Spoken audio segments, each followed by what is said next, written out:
જો ભાઈ જેવા મહેમાન આવે ને પેલા એની પાસે વ્યવહાર લેવાનો છે અને પછી એને જમવા જવા દેવાના, અને જેવો વ્યવહાર લખાવે ને એવું એને જમવાનું દેવાનું છે. ઓકે હાલો.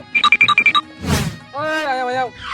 બોલો ને ભાઈ, શું હતું? અમને કંકોત્રી આપી ને એટલે આવ્યા હે હો. અરે એ તો મને ખબર છે કે કંકોત્રી આપી હોય ને તો જ આ જમવા આવ્યા હોય. પેલા વ્યવહાર લખાવો પછી જમવા જાવ. લખો 551. ભાઈ તું પેલા કાઉન્ટરે વઈ ગયા, સ્પેશિયલ જમવાનું હોય, વીઆઈપી પંજાબી થાળી. યાર ઓ ભાઈ અહીંયા આવો. પેલા વ્યવહાર લખાવતા જાવ. એટલે ભાઈ જયમાં પેલા વ્યવહાર સારું લખી નાખો 101. ભાઈ તું બીજા કાઉન્ટરે વઈ ગયા, ચાપડી ઊંધિયું રાખ્યું યાર ફટાફટ.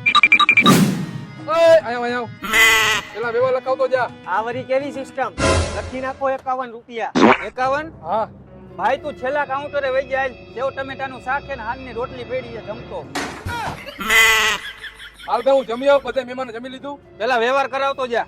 આ લખી નાખ. કેટલા લખું? 21 રૂપિયા. નીકળ અહીંથી બહાર, તને ખાવાય નથી દેવું.